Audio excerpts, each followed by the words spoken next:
No ar, Faixa Livre, rádio jornalismo de verdade, a informação de primeira qualidade, a interpretação e os comentários das notícias, entrevistas, o contraditório.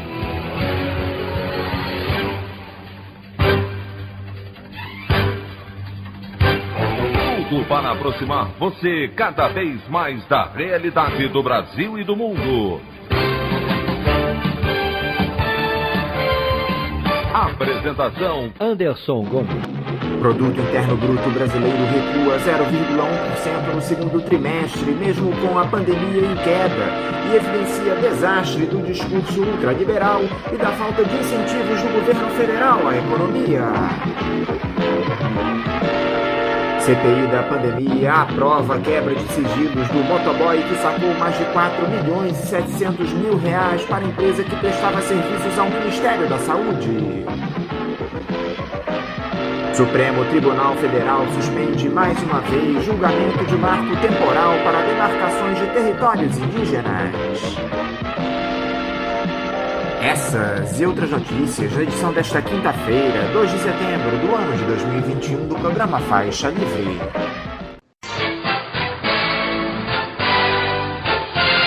Os comentários de Anderson Gomes.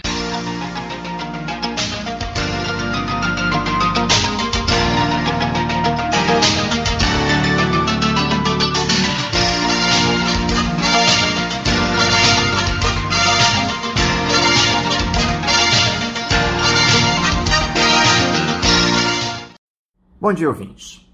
Depois de um dia sem depoimentos, a última quarta-feira teve algumas surpresas na CPI da pandemia. O empresário Marcos Tolentino, apontado como sócio oculto da Fibbank, que tinha sua oitiva marcada para ontem, acabou alegando problemas de saúde e não compareceu à comissão. Ao mesmo tempo, o motoboy da VTC-Log, empresa que presta serviços para o Ministério da Saúde, Ivanildo Gonçalves, que havia declinado de comparecer ao Senado após autorização do Supremo Tribunal Federal, voltou atrás e resolveu falar na investigação. E o rapaz, de origem humilde, deu uma série de esclarecimentos importantes aos parlamentares. Acabou confirmando informações das quais os senadores já tinham conhecimento. É importante lembrar que Ivanildo sacou, em dinheiro vivo, cerca de 4.700.000 reais a serviço da VTC-Log para, segundo ele, pagar boletos da empresa. Em um desses saques, Ivanildo retirou 430.000 reais na boca do caixa na véspera do Natal de 2018, informação referendada por ele. A suspeita da CPI é de que esses valores tenham sido sacados para pagamento de vantagem indevida para Roberto Dias, ex-diretor de logística do Ministério da Saúde. Aliás, o motoboy chegou a pagar contas em nome de Dias, além de ter visitado o setor em que ele trabalhava na pasta em pelo menos 2 ocasiões em 2020, uma delas para entregar um pendrive. Chama atenção que, no ano passado, quando a pandemia explodiu no país, nenhum saque foi feito por Ivanildo em nome da VTC-Log, sendo retomados no início de 2021. A senadora Simone Tebet, do MDB do Mato Grosso do Sul, chegou a ressaltar que as datas dos saques esse ano coincidem com os reajustes do contrato do Ministério da Saúde com a empresa. A título de informação, Roberto Dias ignorou um parecer técnico e aceitou pagar um valor 1.800% maior que o recomendado à VTC-Log, destinando 18 bilhões de reais ao serviço de recebimento e organização de medicamentos, pagamento que foi questionado pela consultoria jurídica da pasta. A Comissão Parlamentar de Inquérito vem ligando as peças desse intrincado tabuleiro e constatando que os escândalos liderados por esse Roberto Ferreira Dias, do Ministério da Saúde, já acontecem bem antes do início da pandemia, vindo desde o primeiro ano da gestão de Jair Bolsonaro em 2018. Isso prova, mais uma vez, que esse discurso de combate à corrupção do ex-capitão só ficou na campanha eleitoral. Eu queria fazer apenas outros 2 registros rápidos, mas não menos importantes, que são, primeiro, essa quebra dos sigilos bancário e fiscal do vereador no Rio de Janeiro, Carlos Bolsonaro, filho do presidente da República, o famoso 02, autorizado pelo Tribunal de Justiça na investigação que apura a contratação de funcionários fantasmas no gabinete do parlamentar.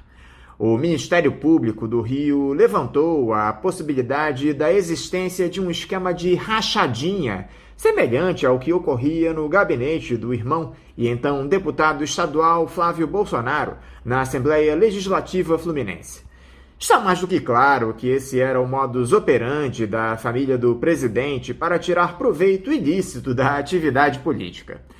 Para encerrar, tivemos a notícia dessa retração do Produto Interno Bruto em 0,1% no segundo trimestre do ano no país, na comparação com os 3 meses anteriores, quando o governo esperava a alta desse indicador.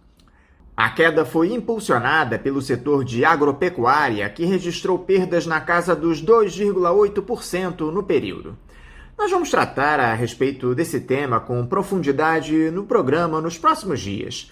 Mas é fundamental dizer que essa política irresponsável do senhor Paulo Guedes de privilegiar o capital estrangeiro, abrindo mão dos investimentos públicos, está mais do que provada que não vai nos levar a lugar algum. Esse criminoso teto de gastos precisa ser revisto imediatamente para que o Brasil tenha alguma chance de sair do atoleiro. A opinião do Faixa Livre.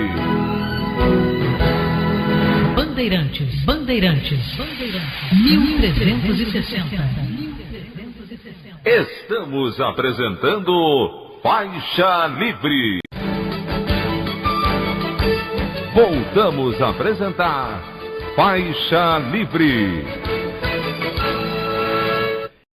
Estamos de volta, ouvintes, com o início da edição de hoje do programa Faixa Livre, que tem na sua produção a jornalista Celeste Sintra, auxiliada pela também jornalista Natália Moraes, tendo no comando do áudio o Francisco.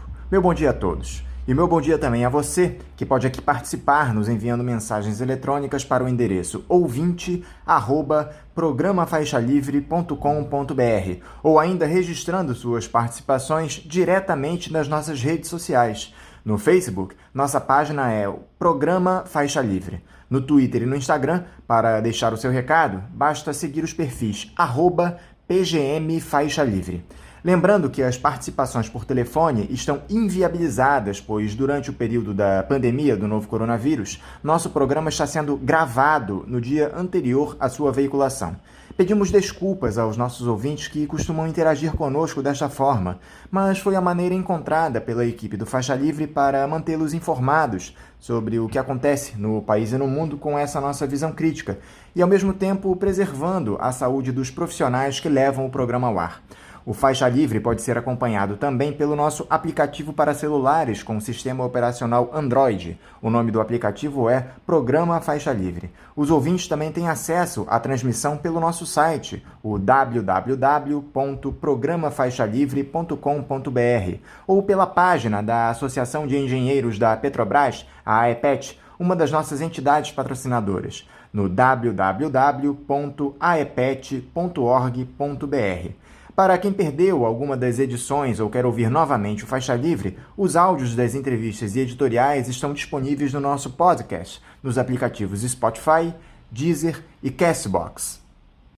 E dando início às nossas entrevistas, eu cumprimento a jornalista e escritora Cristina Serra. Cristina Serra, bom dia.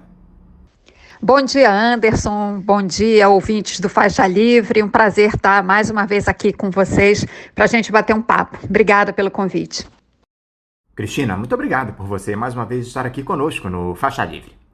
Cristina, eu acho que o presidente Jair Bolsonaro conseguiu o que queria desde o início da CPI da pandemia, pelo menos, que era voltar a ter o comando da pauta política do país, seja lá como fosse. Primeiro, houve aquele pedido de impeachment feito pelo chefe do Executivo contra o ministro do Supremo Tribunal Federal, Alexandre de Moraes, que provocou alguma comoção e foi negado quase que prontamente pelo presidente do Senado, Rodrigo Pacheco. Agora, esses atos convocados pela sua militância para o 7 de setembro, levando temor àqueles que defendem a democracia no nosso país. Essa busca pelo protagonismo do Jair Bolsonaro em relação ao debate político, Cristina, sempre foi uma característica do ex-capitão. Mas você acha que isso favorece ele de alguma forma? Não seria mais inteligente um presidente da República se manter em uma posição de maior discrição, liderando o país com ponderação e equilíbrio? Por que essa busca constante do Bolsonaro pelos holofotes, Cristina? Bom, a sua pergunta, na verdade, ela já traz uma indicação, né, do comportamento do presidente Bolsonaro, que é o sequestro da pauta política. Ele consegue fazer isso, né, com esses temas que ele traz, com essa tensão permanente que ele estabelece com os outros poderes. Isso é uma forma de sequestrar a pauta política, de impor a agenda política dele.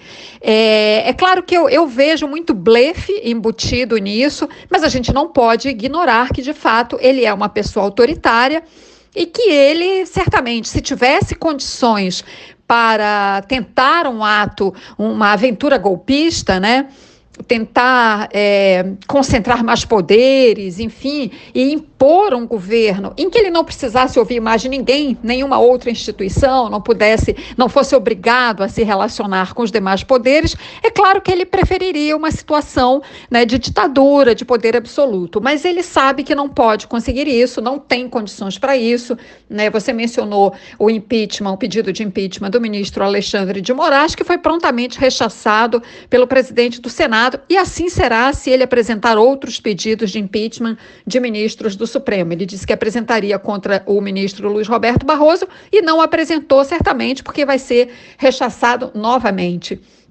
Então, como eu estava falando, a gente sabe que tem muita demonstração de força, muita retórica agressiva e violenta, mas ele sabe que tem limites, né? Mas a gente tem que prestar atenção nos movimentos que ele faz, né, justamente para tentar se contrapor a isso. Então, ele mantém essa tensão permanente, ele mobiliza a atenção das instituições, da imprensa, que acaba não se concentrando em outros assuntos igualmente ou até mais importantes, né? A CPI da Covid está aí para provar isso, a questão da pandemia, que não está resolvida, ao contrário, está longe disso. Aqui no Rio de Janeiro, particularmente, tem a questão da variante Delta, enfim. E como ele cria essas outras crises artificiais, né, as instituições e a imprensa acabam desviando um pouco dessa cobertura. É exatamente o que ele quer. Mas, enfim, temos que dar atenção a isso e tentar... Temos que observar os movimentos do presidente e tentar antecipar seus movimentos para se contrapor a qualquer tentativa autoritária dele. É claro, você mencionou na sua pergunta que seria muito mais adequado, né, ter uma postura ponderada, equilibrada, mas ponderação e equilíbrio são duas virtudes que o presidente Bolsonaro não tem, né? Não cabe na mesma frase ponderação, equilíbrio e Bolsonaro. É tudo que ele não é. E, infelizmente, com isso, ele tensiona toda a relação entre as instituições e o país inteiro, né? Você até perguntou, não seria mais inteligente? Seria, mas o Bolsonaro não é propriamente uma pessoa inteligente, mas ele é esperto, né? Ele tem essa esperteza, essa malandragem de desviar o país das questões que realmente importam, né? Agora, eu mencionei a saúde, mas tem outras questões gravíssimas, a inflação, o desemprego, a crise energética, e ele acaba desviando de uma certa forma, né, a atenção desses assuntos. Não consegue, porque são assuntos gravíssimos, né? Mas ele tenta desviar a atenção desses assuntos, que são temas impopulares e que as pesquisas mostram que tem tido um impacto muito grande, e por isso ele vem despencando, né, nas pesquisas de opinião. Então ele usa desse recurso da malandragem, dessa esperteza do malandro de chamar atenção para outros assuntos e não para aqueles que importam, porque ele não tem como enfrentá-los. Essa é a questão. É isso que é importante a gente ter em mente, né? O presidente não tem ele não tem soluções, ele não tem propostas para os problemas graves do país e por isso fica a todo momento tentando lançar cortinas de fumaça, né? Falando mais especificamente sobre esses atos da próxima semana, Cristina, criou-se todo um clima de golpismo em torno do 7 de setembro. Os militantes que apoiam o presidente têm feito uma convocação maciça pelas redes sociais, pelos aplicativos de troca de mensagens. Até integrantes das forças de segurança, como policiais e bombeiros, entraram na onda da mobilização, que é proibida por lei. O próprio Bolsonaro disse que não deseja uma ruptura, mas que tudo tem limite.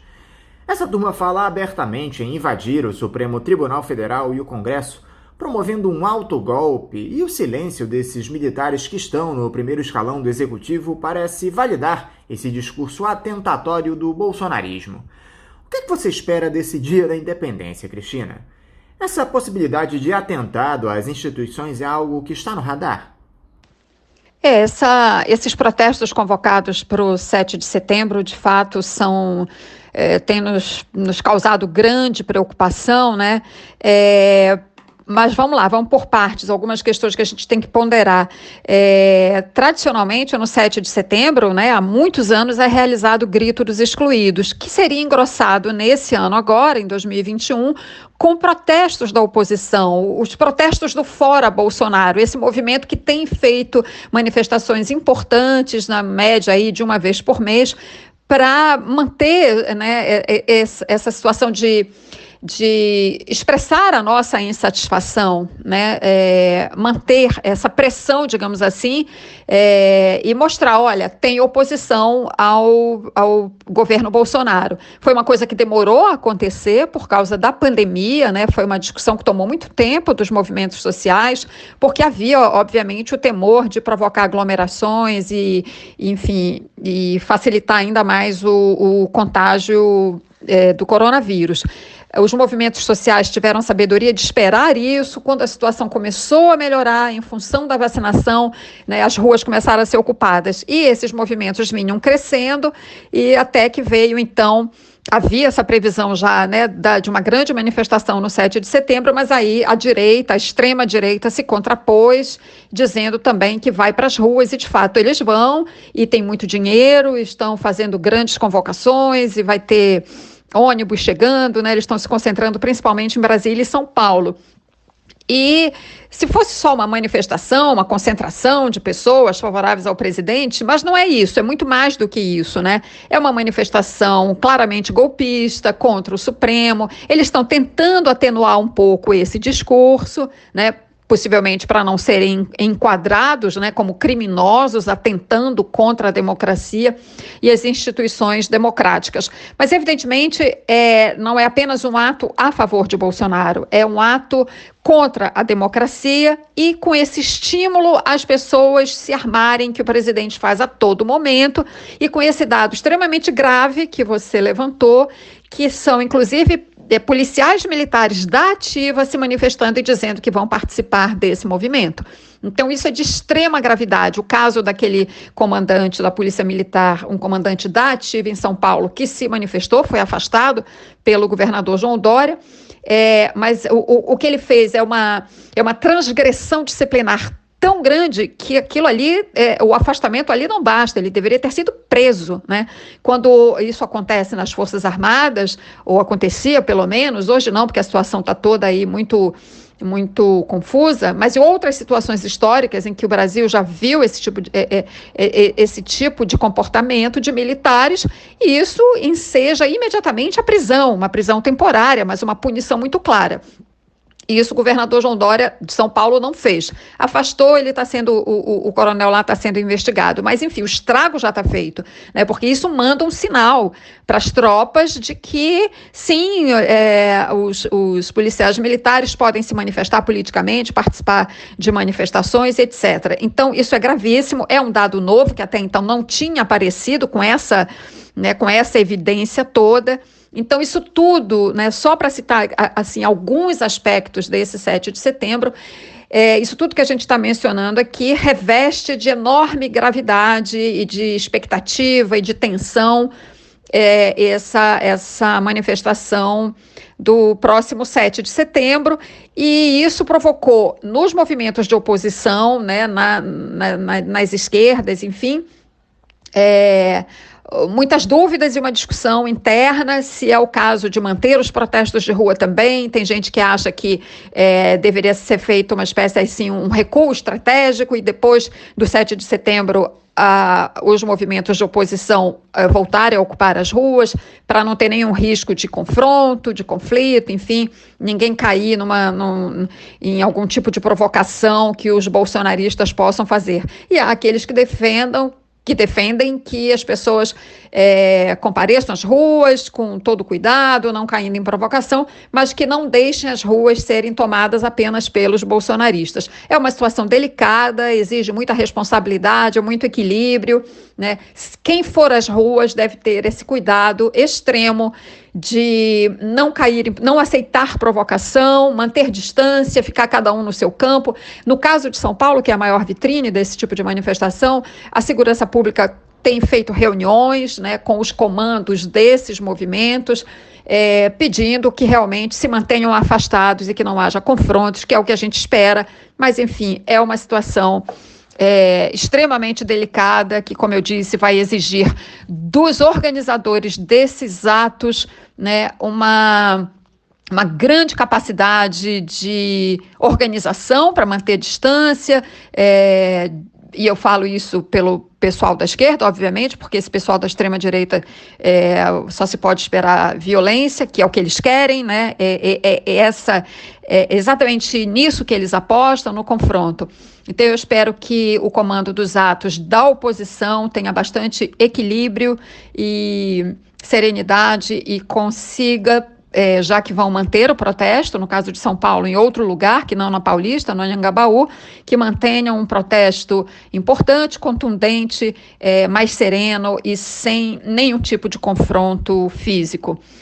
Com relação a Brasília, que você fala, da possibilidade de invasão do Supremo e do Congresso, há uma grande preocupação também, mas a vigilância desses 2 prédios públicos, isso já foi divulgado, que será amplamente reforçada e espera-se que não sofram nenhum tipo de vandalismo e nenhum ataque.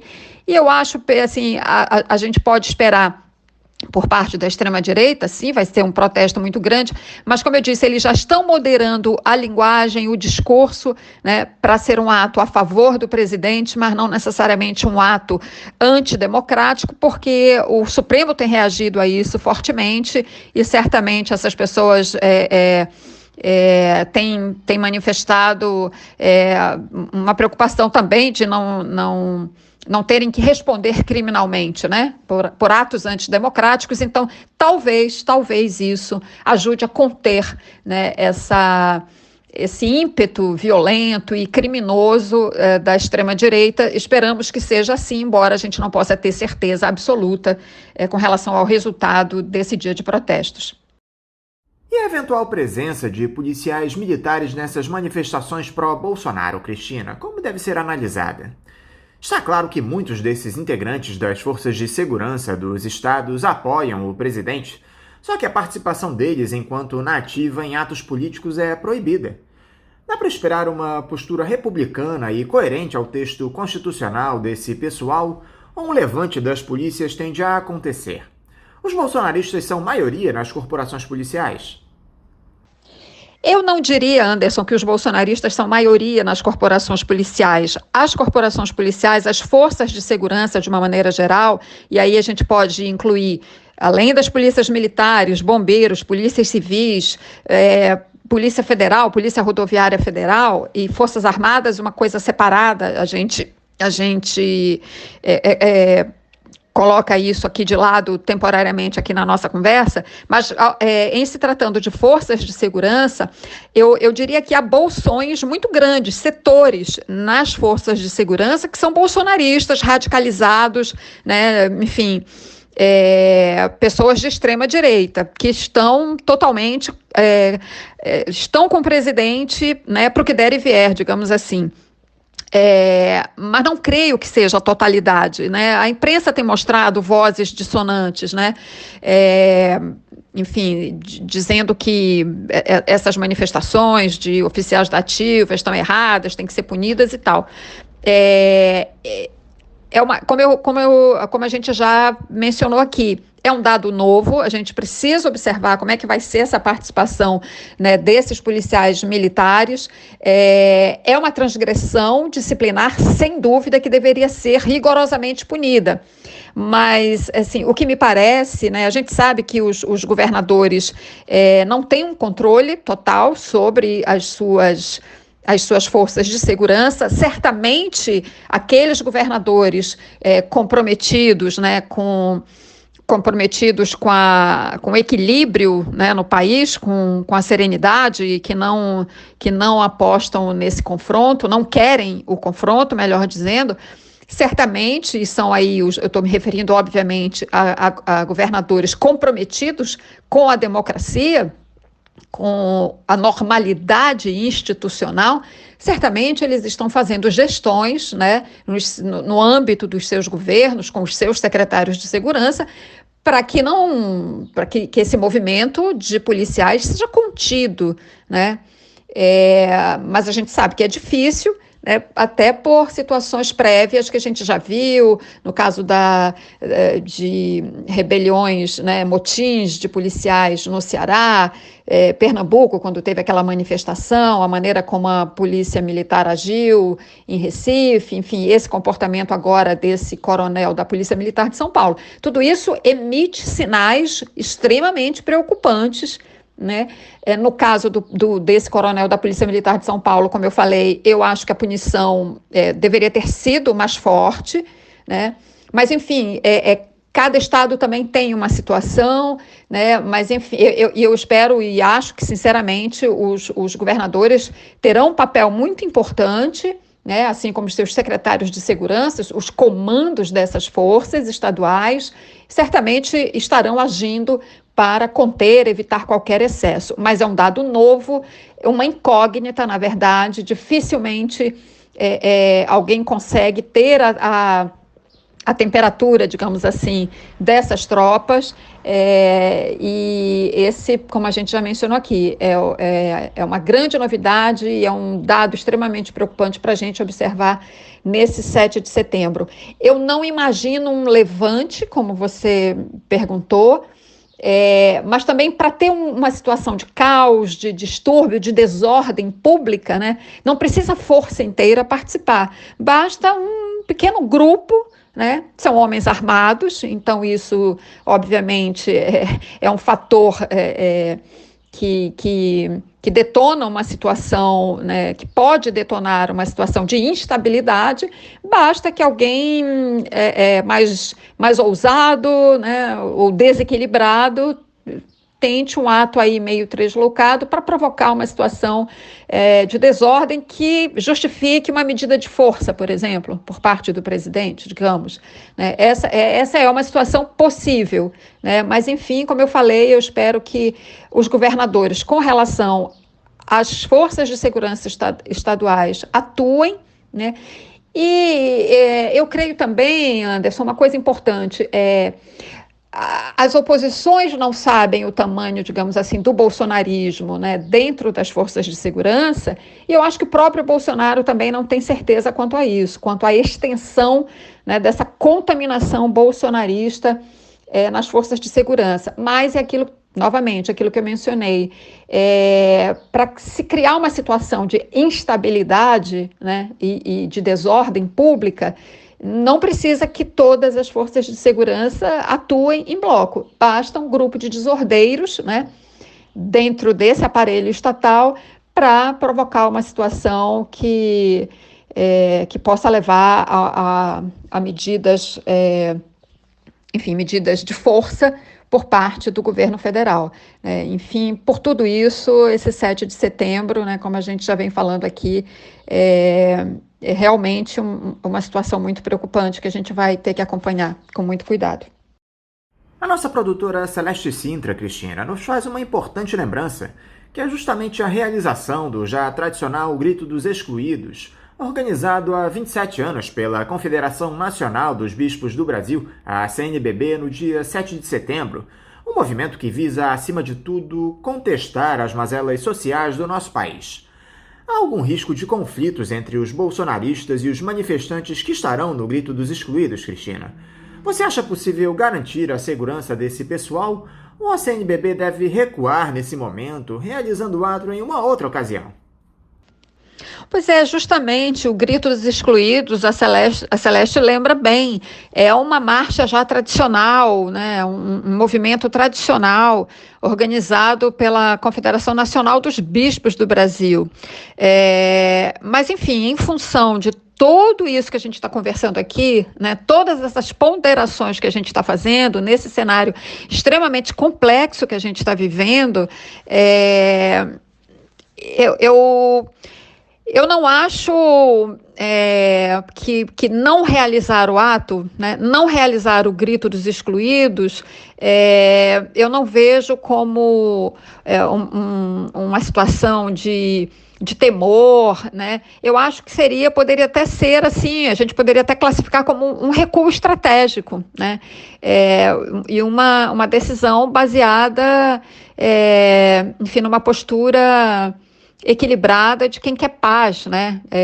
Porque o conflito só interessa ao Bolsonaro, né? Como a gente já vem discutindo isso aqui há algum tempo.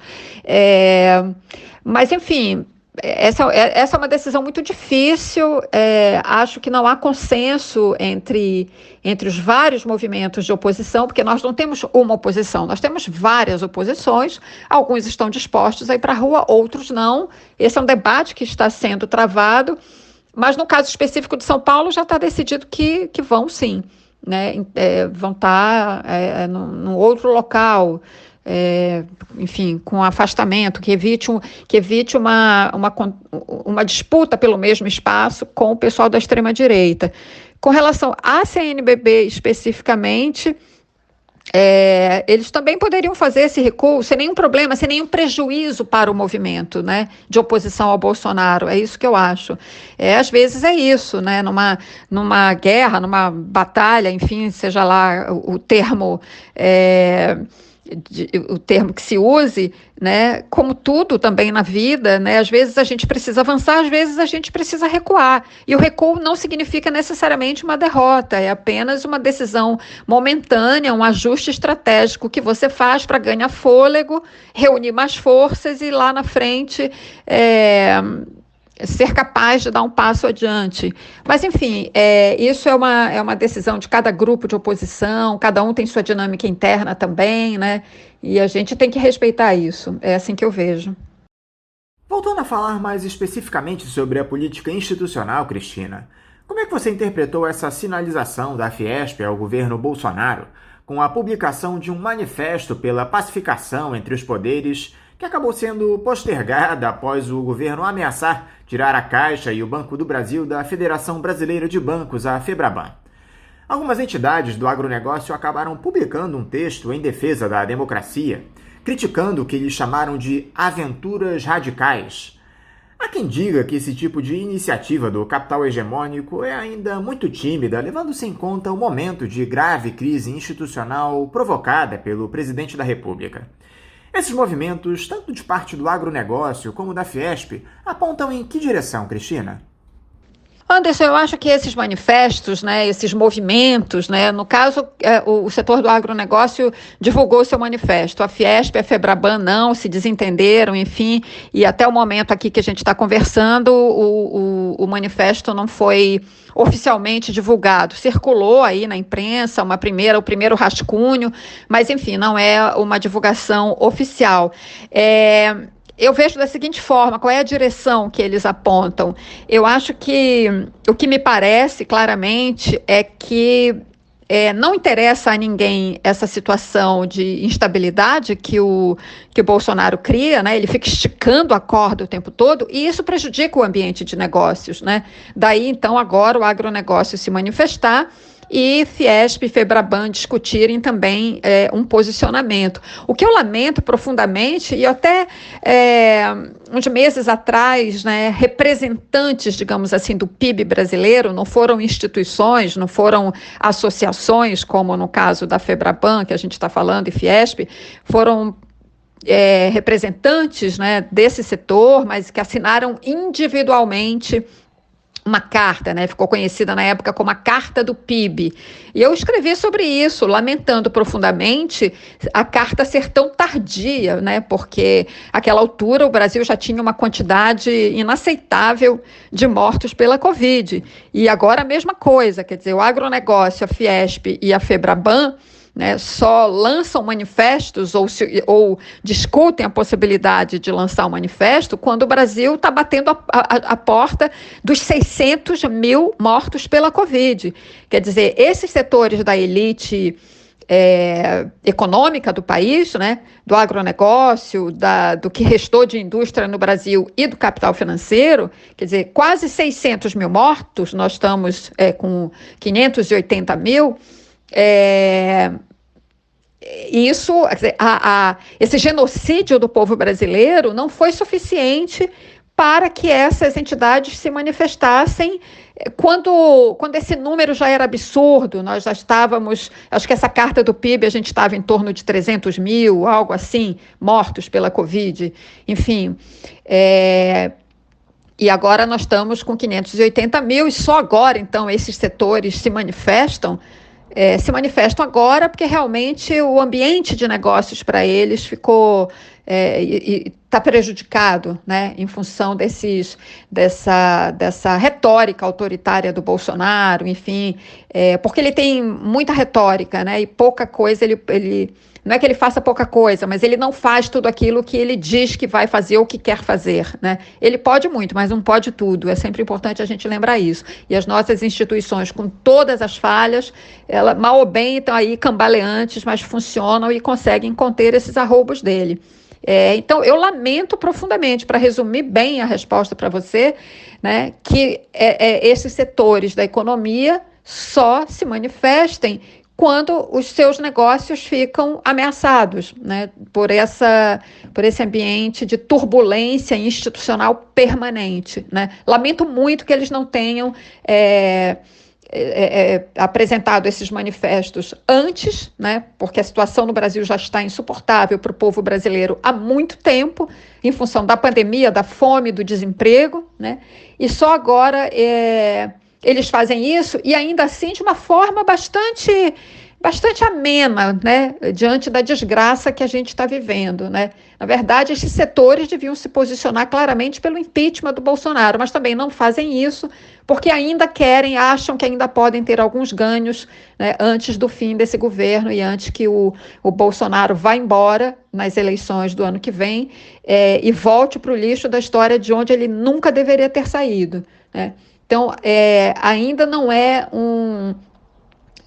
uma manifestação à altura do momento que nós estamos vivendo, né? O certo seria o Bolsonaro passar por um processo de impeachment, ser afastado, para que o país consiga ter tranquilidade até as eleições de 2022, o eleito tomar posse e retomarmos o mínimo de normalidade institucional. Cada dia que o Bolsonaro permanece no poder é um dia a mais em que ele fará o possível para arrebentar o Brasil.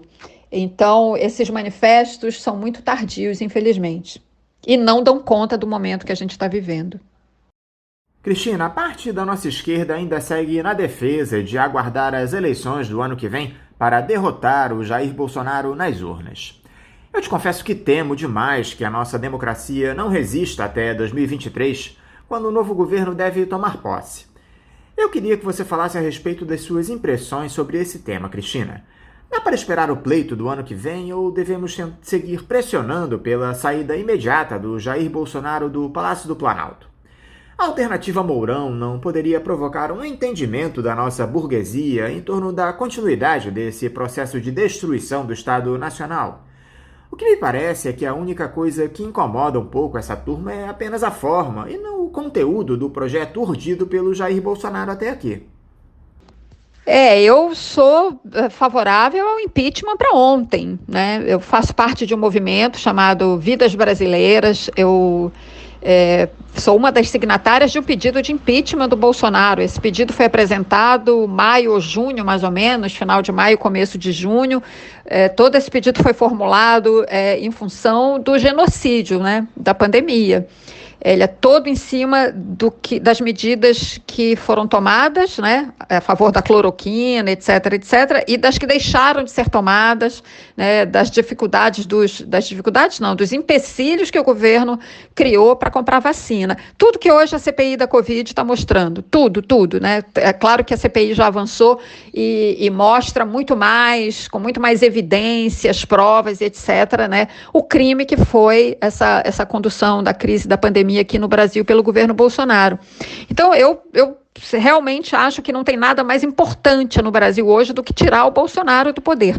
Cada dia que ele fica, ele vai criar dificuldades maiores para a sucessão dele. Ele vai perder, ele não vai ser eleito em 2022, estou plenamente convencida disso.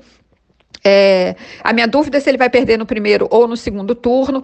Agora, ele não vai aceitar. Ele não vai aceitar a derrota e vai criar muita dificuldade e esticar a corda cada vez mais para passar a faixa para o sucessor. Aliás, acho que ele nem vai passar a faixa, né?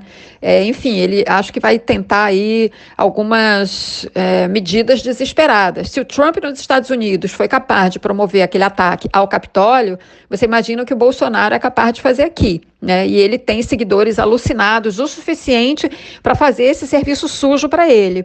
Então, do meu ponto de vista, o certo seria abrir um processo de impeachment, afastá-lo, o Mourão seguiria até o final, teríamos eleições e o próximo presidente tomaria posse e a gente poderia voltar a alguma normalidade institucional.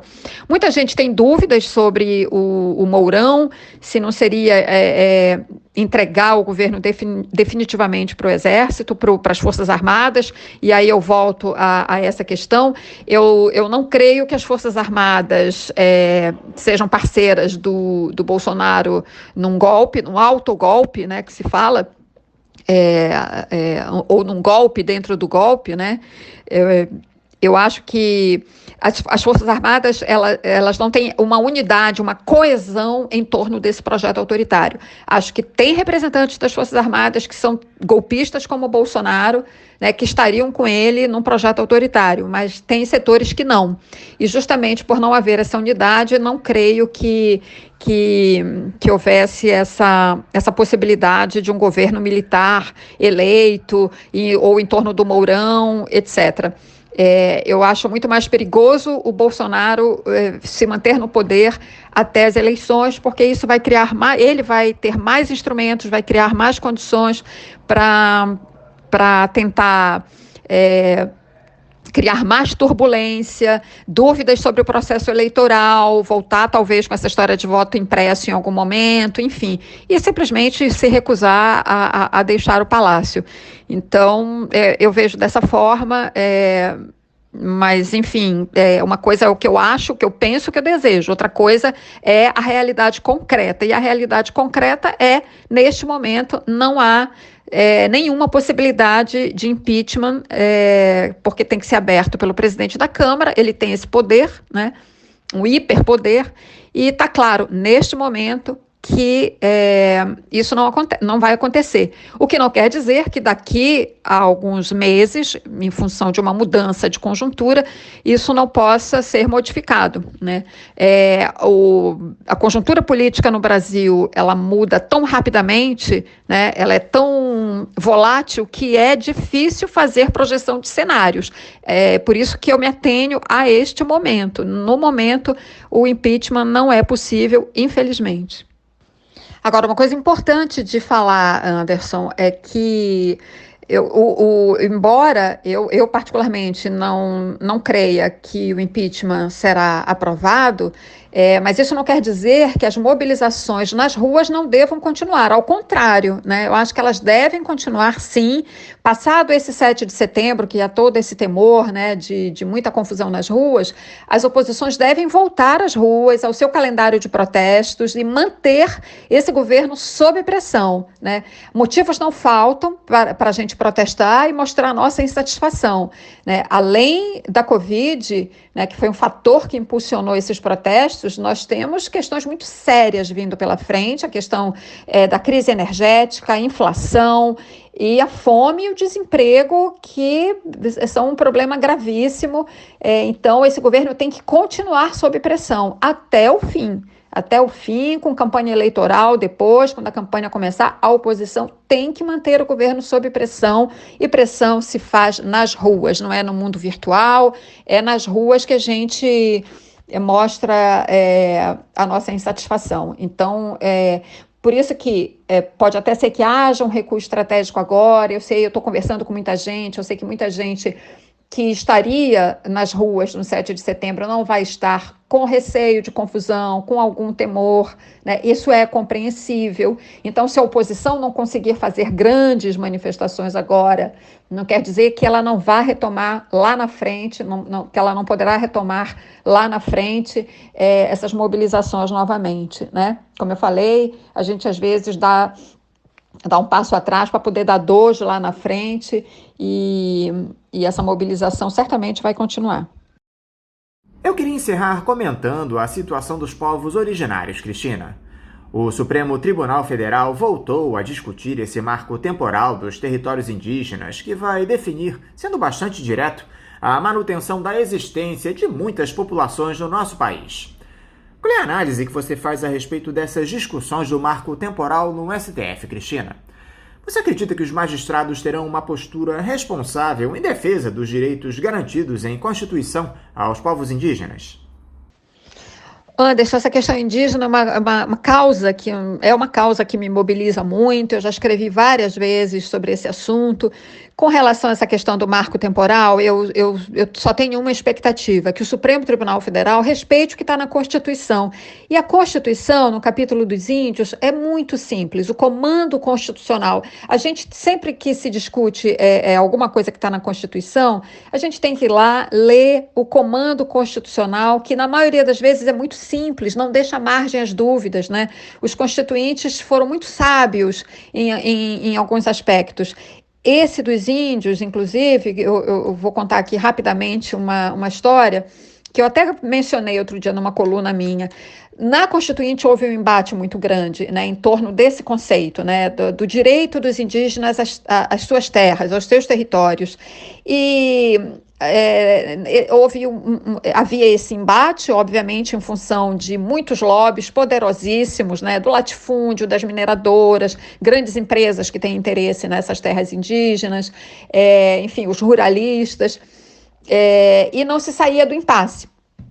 Os indígenas, obviamente, tiveram uma atuação importante, também se mobilizaram durante a Constituinte, e quem deu a solução para essa questão, para sair do impasse, né, e poder avançar nas discussões lá durante a Constituinte, foi ninguém menos que um representante da direita, que tinha sido ministro da ditadura, coronel do Exército, Jarbas Passarinho, né, conspirador da ditadura, do golpe de 1964, de primeira hora, mas enfim, que na Constituinte teve um papel importante em várias questões, e nessa questão indígena. Foi ele quem criou o conceito de terras tradicionalmente ocupadas pelos indígenas. E esse termo conseguiu superar o impasse a partir desse entendimento de que as terras em que houvesse a comprovação de que tradicionalmente, né, elas pertencem aos povos indígenas, que eles ocuparam aquelas terras em algum momento, né, eles teriam direito a elas. Por que em algum momento? Porque a gente sabe do processo de exclusão, de violência, né, de expulsão dos indígenas das suas terras. Então, naquele momento, digamos, da promulgação da Constituição, 5 de outubro de 88, pode até ser que uma determinada população não estivesse ocupando um território, mas sabe-se por estudos antropológicos e etc., que aquele território foi desse grupo, né, dessa etnia indígena. Então, ela tem direito àquela terra, né? Estou resumindo aqui uma questão bastante complexa. Então, isso está claro nesse comando constitucional das terras tradicionalmente ocupadas. Eu não espero outra coisa do Supremo a não ser a afirmação desse direito dos indígenas às suas terras, como está escrito na Constituição, para que essa questão seja finalmente pacificada, para que as demarcações que ainda estão pendentes sejam concluídas e que finalmente, que esses povos indígenas, que são nossos irmãos, brasileiros como nós, são os povos originários que já estavam aqui desde sempre, né? Talvez até a gente possa dizer que são mais brasileiros do que todos os outros brasileiros, que eles finalmente tenham o seu direito à terra garantido e que eles possam viver em paz. É isso realmente que eu espero dessa decisão do Supremo Tribunal Federal. Cristina Serra, mais uma vez, muito obrigado por você dialogar aqui conosco no Faixa Livre. Eu quero te desejar um ótimo dia de trabalho e deixar também aqui meu forte abraço. Anderson, eu que agradeço mais uma vez, sempre muito bom conversar com você. Agradeço a Celeste Sintra, né, sempre aí na produção, e a todos e todas que nos acompanharam aqui nessa conversa. Muito obrigada, até a próxima. Conversamos aqui com a jornalista e escritora Cristina Serra. Vamos agora ao nosso primeiro intervalo. Voltaremos já já. Voltamos a apresentar Faixa Livre. Já voltamos, ouvintes, e agora eu saúdo o engenheiro eletricista e diretor do Instituto Ilumina, Roberto D'Araújo. Roberto D'Araújo, bom dia. Bom dia, Anderson. É um prazer participar do programa. Roberto, muito obrigado por você mais uma vez estar aqui conosco no Faixa Livre. Roberto, nós conversamos com você aqui pouco tempo atrás a respeito desse caos energético que temos no país e parece que nesses 2 meses o cenário ficou ainda pior. O governo federal não encontra uma solução para essa escassez de energia provocada primeiro pela irresponsabilidade dos próprios gestores, que não ampliaram a nossa matriz energética de maneira efetiva, e também pela falta de chuvas no nosso país. O nível dos reservatórios, Roberto, está cada vez mais baixo e o governo estabelece como solução o aumento da tarifa. Como é que você tem observado, Roberto, a reação da gestão Bolsonaro a essa crise energética nesse momento? Anderson, respondendo a sua primeira pergunta, importante a gente chamar a atenção do seguinte: essa palavra escassez hídrica é um pouco exagerada. Sabe por quê? Porque no histórico de afluências desses mesmos rios, se você pegar o dado de afluência da década de 50 e calcular o quanto seria a geração, seria até um pouquinho menor do que essa coisa que eles apelidaram de escassez hídrica. Portanto, nós tínhamos que adotar soluções muito mais estruturais, né? Infelizmente, eu não apoio nem um pouco o que foi feito em 2001, mas seria uma coisa parecida, né? Estabelecer metas e talvez até multas. Agora, é preciso entender o seguinte: o que fez com que os reservatórios se esvaziassem não foi apenas São Pedro. Os reservatórios vêm se esvaziando desde 2014. É uma caixa d'água que agora perceberam que está vazia, mas ela vem se esvaziando desde 2014. O que chama a atenção, Roberto, é que o governo só coloca como alternativas o aumento da bandeira tarifária de energia no país e uma espécie de bônus aos brasileiros que conseguirem economizar até 20% no consumo, de 50 centavos a cada quilowatt-hora que ultrapassar 10% de redução entre os meses de setembro e dezembro. Só que esse bônus será custeado pelos próprios consumidores, Roberto, através do encargo de serviços do sistema, o ESS, uma obrigação que é cobrada nas contas de luz. É o que resta, Roberto. Mesmo nesse momento emergencial, não há outra possibilidade que não aumentar ainda mais o consumo de energia para os brasileiros, que já sofrem enormemente com essa crise econômica que está colocada?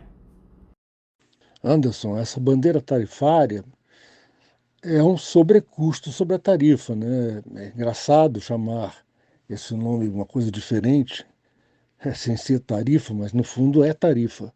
Para você ter uma ideia, essa tarifa, essa bandeira tarifária chamada de escassez hídrica, ela é 24% da sua tarifa. E essa mania de que a gente tem de, quer dizer, que o governo tem de chamar de reais por 100 quilowatt-hora, ninguém usa isso no mundo, né? A gente usa ou quilowatt-hora ou megawatt-hora. Se você botar como megawatt-hora, seriam R$ 142 por megawatt-hora. O que é isso? Vou comparar, por exemplo. Sabe quanto é que foi o leilão de energia de Belo Monte, atualizados para preços de hoje?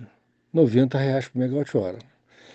Por exemplo, um leilão médio de uma usina eólica, R$ 120 por megawatt-hora. Um leilão das usinas solares, o último foi por R$ 98 por megawatt-hora. Portanto, na tarifa bandeira escassez hídrica, nós estamos pagando o preço do megawatt-hora de uma usina nova. Portanto, isso mostra que, no fundo, estão nos cobrando uma usina que deveria existir. É por isso que os reservatórios estão vazios, não houve investimento suficiente. O ministro de Minas e Energia, Roberto, o general Bento Albuquerque, fez um pronunciamento em rede nacional na última terça-feira, falando justamente a respeito dessas iniciativas do governo para tentar reduzir os efeitos da crise energética, esse reajuste na bandeira tarifária com a criação de uma nova faixa chamada de escassez hídrica, com a cobrança extra de R$ 14,20 a cada 100 kWh consumidos, e que deve permanecer nas contas até abril do ano que vem, para cobrir os custos das termoelétricas, e o programa de incentivo para a economia de luz. Eu queria uma análise sua justamente para essa escolha de um militar comandando uma pasta tão importante e estratégica para o nosso país, Roberto. O general Bento Albuquerque é a pessoa mais indicada para estar à frente das ações durante a maior crise energética da história? Bom, Anderson, eu sem saber, eu já te respondi uma parte na pergunta anterior. Evidentemente, Anderson, o que nós estamos assistindo no Brasil é um desmonte das instituições, né?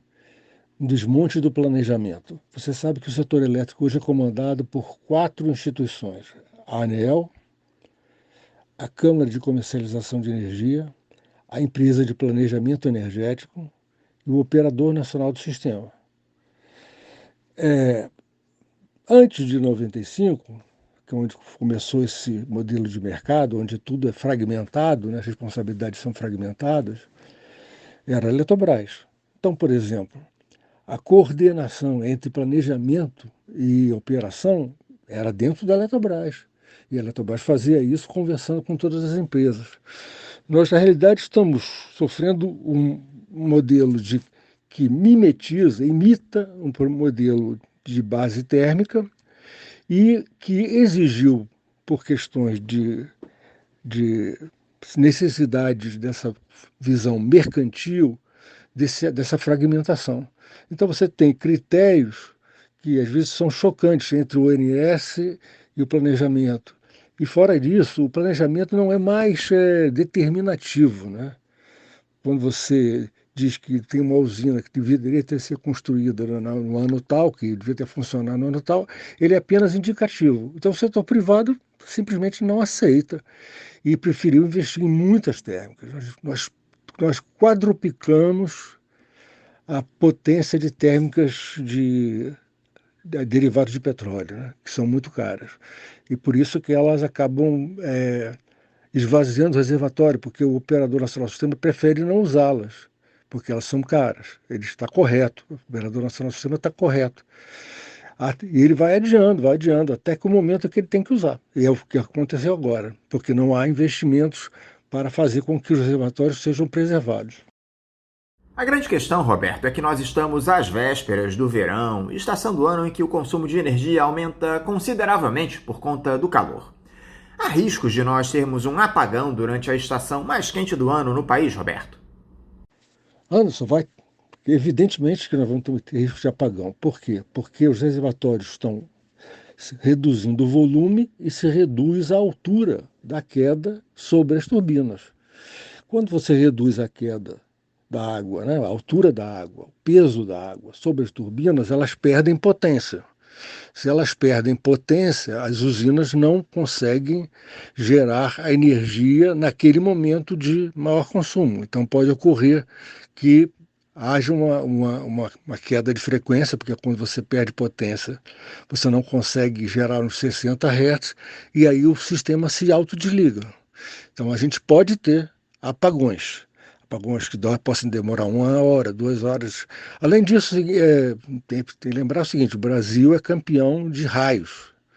Então, ainda temos os problemas que podem ocorrer raios durante o verão, e que podem acabar atingindo uma linha, apesar de elas terem para-raio. Então, nós caminhamos para os apagões, e o apagão é apenas uma porta de entrada para um racionamento. Por falar nisso, Roberto, o Jair Bolsonaro acabou revogando o horário de verão no país desde que assumiu o governo, uma medida que ocasionava alguma economia de energia.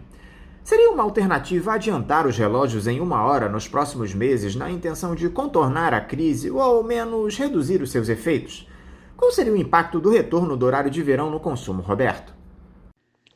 Anderson, o horário de verão, até eu sempre fui contra o horário de verão pelo seguinte: porque na realidade a ponta do sistema, o momento de maior consumo no verão, ele se desloca de 7 horas, que é como dizer, quando as pessoas voltam para casa, e as indústrias param de funcionar, ele se desloca por volta das 3. Por quê?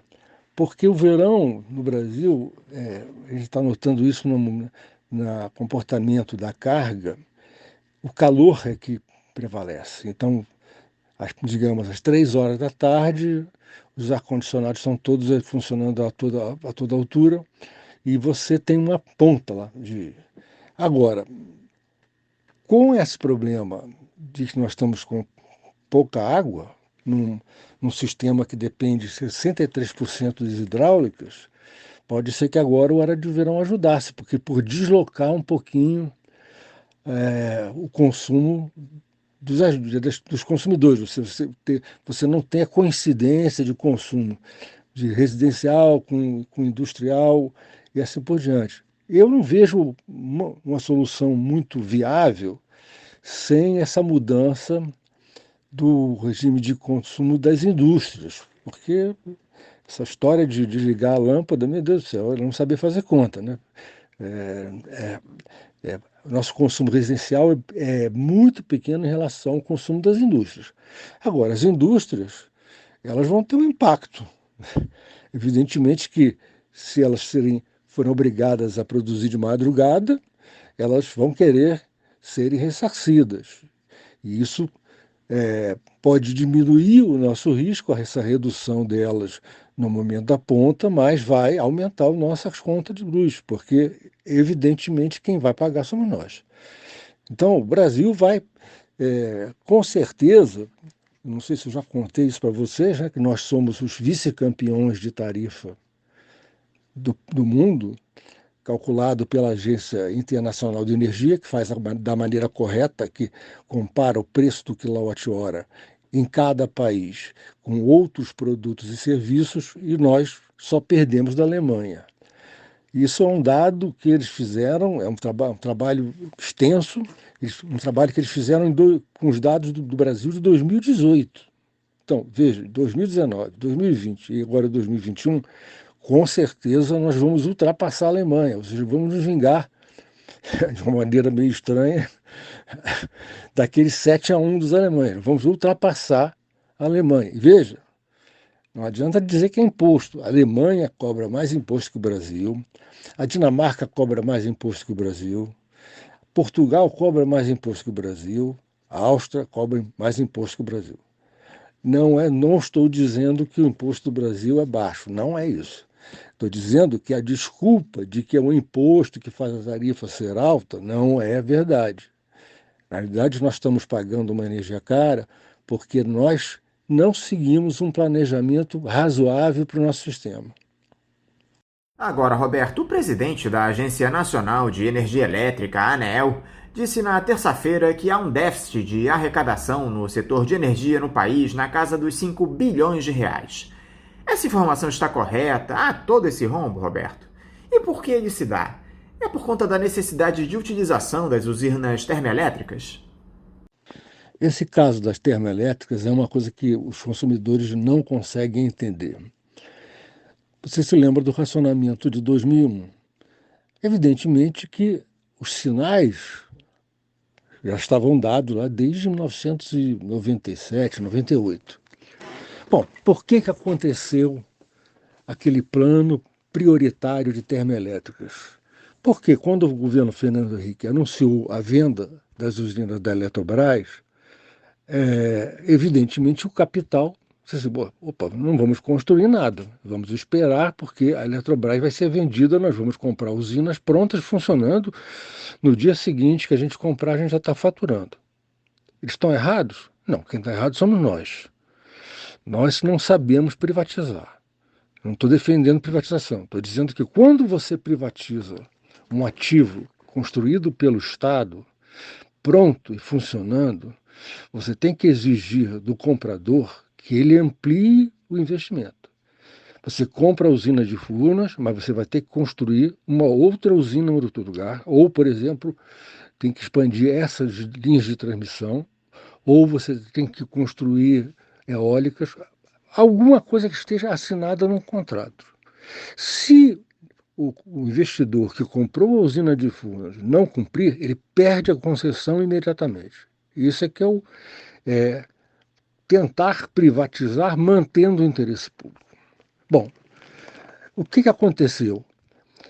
Quando você percebeu que os investidores, apesar de já ter sido criado a figura do produtor independente, que se livra dessa visão do serviço público, não investiu em nada, criou-se o programa prioritário de termoelétricos. Então, naquela época, se contratou por volta de 14 mil megawatts, 14 gigawatts. É como se fosse uma usina de Itaipu de térmicas. Você consegue térmica barata assim, com instalar do dedo? Não. Então, foram contratadas muitas térmicas a carvão, muitas térmicas a gás mais caras, contratadas muito térmica a óleo diesel, óleo combustível.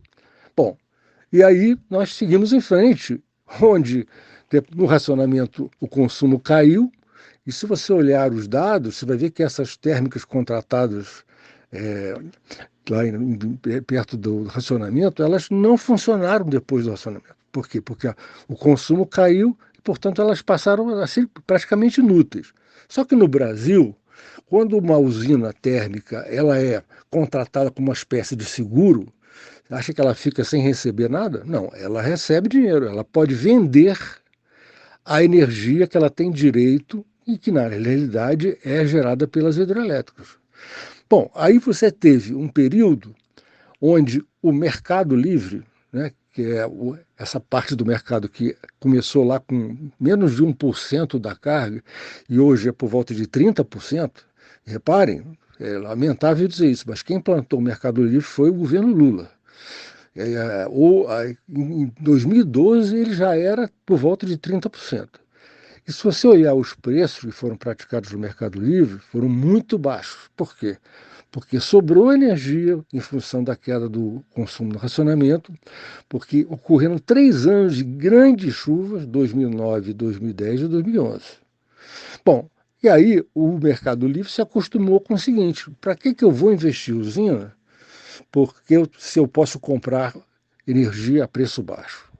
O preço médio, mais ou menos, desse Mercado Livre, por volta de R$60 por megawatt-hora, enquanto nós pagávamos 320, 340 no residencial, eles pagavam 60. Bom, e aí o que acontece? Outra vez se percebe que a garantia estava ameaçada, porque você já começou a usar as térmicas, né, e estava precisando de mais investimento. Aí, em 2008, mais uma vez se faz um leilão genérico, né, oferecendo pouquíssimas hidráulicas e aberto para quem quisesse investir em outras coisas. Resultado, 10 mil megawatts de térmicas, sendo que muitas delas óleo combustível e óleo diesel, coisa que nenhum país no mundo está ampliando a sua capacidade de geração de energia elétrica a partir de óleo diesel, né? Mas o Brasil fez isso.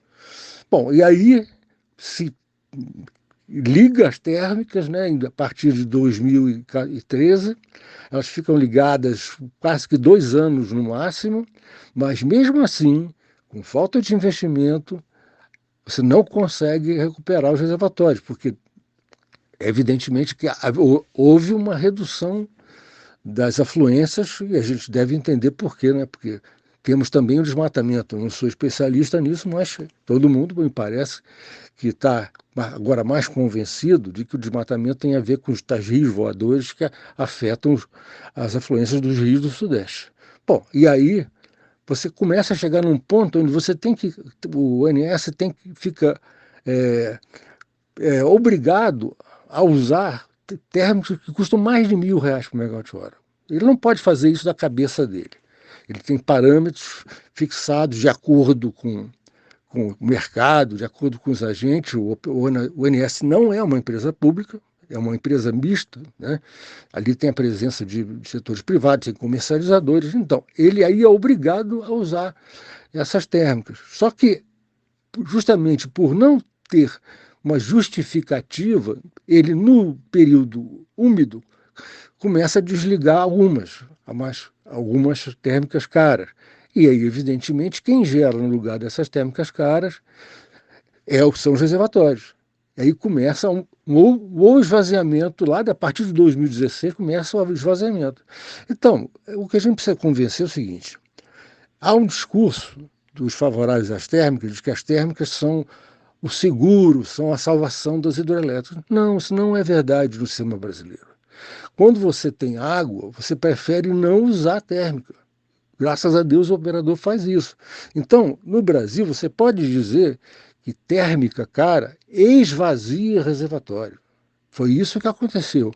Nós usamos muitas térmicas caras, nós tínhamos como oferta muitas térmicas caras que não poderiam ser usadas e por isso nós usamos a água no lugar delas. Portanto, é mais uma evidência de que São Pedro não tem culpa. A grande pergunta que fica é a seguinte, Roberto: por que não se incentiva a geração de energias renováveis a partir de uma nova matriz que não a hidrelétrica? Por que o Brasil não aproveita de maneira eficiente a geração fotovoltaica e eólica, já que somos privilegiados pela nossa localização geográfica? Pois é, né, Anderson? É um país com tantos rios, tanto sol, tanto vento, tanto litoral, tanto petróleo e nessa situação dramática. E aí a gente às vezes vê assim uns gritos de triunfo, assim como se o Brasil tivesse já investido o suficiente em eólicas, né? Olha só, claro que o Nordeste hoje em dia está com eólicas, né? Quem está salvando um pouco o Brasil é o Nordeste, por incrível que pareça, né? O Rio São Francisco está com afluências baixas, mas as eólicas do Nordeste, que tem um vento constante, e talvez seja o melhor lugar talvez do planeta que tenha para se ter eólicas, ele está gerando mais do que a carga do Nordeste ele pode exportar. Repara só, o Nordeste hoje está exportando energia para o Norte e para o Sudeste. Eu que sou engenheiro velho, me formei em 1970, eu jamais podia imaginar que um dia essa área seca do Brasil ia exportar energia. Mas essa é a verdade. Então, essas novidades da eólica e da solar, apesar de haver o Brasil está investindo em solar, o Brasil é o 34º país em capacidade de energia eólica em relação ao total. Para você ter uma ideia, a Austrália, a Dinamarca, ela já tem mais de 30%, deixa eu dar uma olhada aqui, ela tem mais de, exatamente, a eólica na Dinamarca é 56% da capacidade instalada. O que a Dinamarca fez? Ela cobrou um imposto altíssimo sobre a energia elétrica e ela usou esse imposto carimbado, né, não pode usar para outra coisa, para desenvolver um parque eólico. Então, a Dinamarca hoje é a líder da proporção de eólicas dentro da sua matriz. O Brasil tem hoje 9,6% da sua potência em eólicas. Ou seja, nós estamos lá, dá para ver aqui, mas por volta de uns 35º lugar. No Sol é pior, porque no Sol nós estamos na rabeira mesmo, chega a 2%. O campeão é a Austrália, com mais de 10% de geração solar, ali perto do segundo, terceiro lugar, imagina você, Alemanha. E no Brasil nós acabamos de aprovar na Câmara um projeto de lei, né, que se for aprovado no Senado, é um desincentivo a quem tem a possibilidade de botar um telhado solar.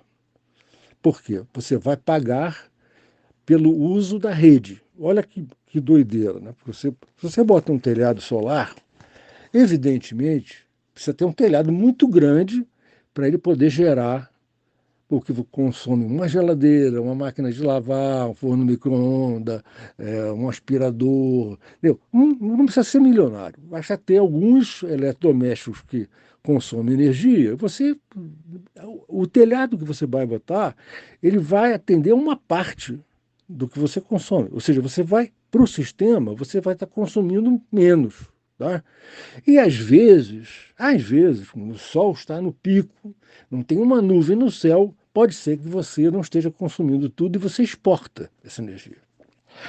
Bom, para quem que você acha que vai essa energia? Ela vai por acaso, ela vai passear, ou essas correntes vai passeando pela rede de distribuição, vai até a transmissão, vai até Itaipu e volta? Claro que não. Você exporta uma corrente que é consumida pelo vizinho. Então, na realidade, se você for olhar em termos de um prédio, por exemplo, a corrente exportada por quem tem telhado solar, ela não sai do circuito do prédio, 220 volts. Portanto, não há uso de rede. Claro, quem usa a rede de solares? Uma usina solar isolada no meio do mato, ela tem que pagar a transmissão, tá certo.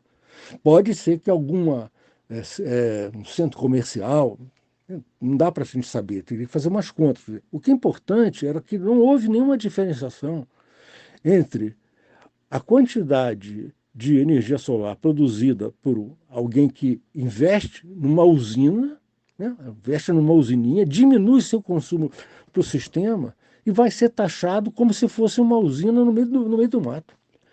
É de uma ignorância, isso é feito agora. Então, essa lei ela foi feita agora, justamente quando você está na crise hídrica.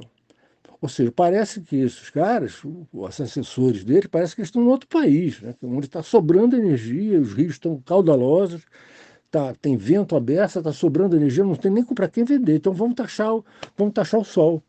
Quer dizer, é um negócio assim impressionante, sabe?